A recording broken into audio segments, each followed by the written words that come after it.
행정처장님, 법 왜곡죄에 대해서 잠깐 말씀드리겠습니다.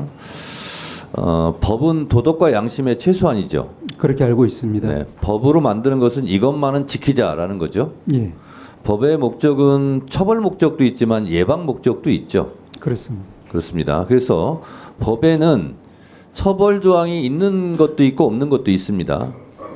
그러니까 그것이 대표적인 것이 형사소송법 198조 사항, 검사들의 별건 수사를 해서는 아니 된다는 조항입니다.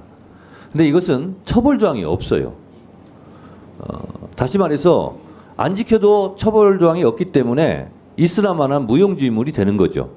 그래서 저는 개인적으로 이거는 해서는 아니 된다, 별건 수사는 해서는 아니 된다 했으면 거기에 대한 처벌이 따라야 된다라고 생각을 합니다. 그래서 제가 이제 개인적으로 개정안을 이거 내놨는데요. 마찬가지로요. 어느 누구든지 법 앞에 평등하고 그리고 누구든지 공정하게 재판을 받을 권리가 있죠. 예, 소장님. 자, 그런데 검사의 수사 과정에서 있는 것은 있는 대로, 없는 것은 없는 대로 공소 제기를 해야 되지 않겠습니까?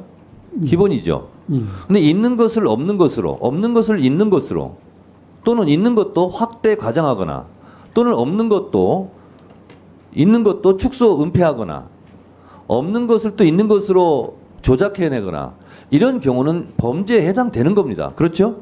예, 그런 일이 있어서는 안 될 것이라고 그건 봅니다. 검사뿐만 아니라 경찰도 또 어느 누구도 이렇게 해서는 안 되는 거지 않습니까? 예, 그래서 이런 일이 실제로 비일비재했고 김용민 의원이 유성 서울시 공무원 간첩 사건 같은 경우도 조작 수사한 거 아닙니까?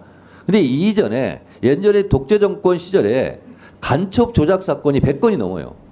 재심에서 다 무죄 판결 받고, 그러나 그분들이 다 세월은 감옥 살고 뭐 이래가지고 그 억울한 청춘을 누가 보상도 못 합니다.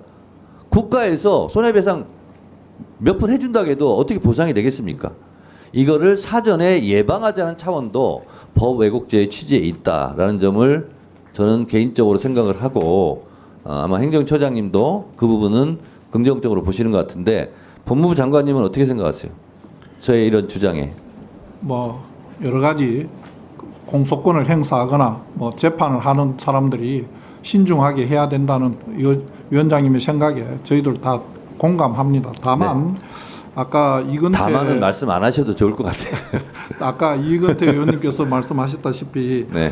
그 서로 예를 든 두 가지 사건만 가지고 봐도 서로 다른 입장이면 네. 평가가 전혀 다를 수 있어서 꼭 그걸 법률로 규정하는 것이 맞는지에 대해서는 저는 네. 좀 문제가 있다고 생각하고 네. 다른 고민을 해주셨으면 하는 게 저희 하여튼 생각입니다. 법무부 장관님은 열심히 지금 일하시는 걸로, 열심히 대변하시는 걸로 그렇게 알겠습니다.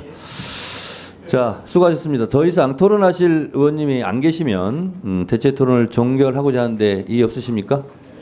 네.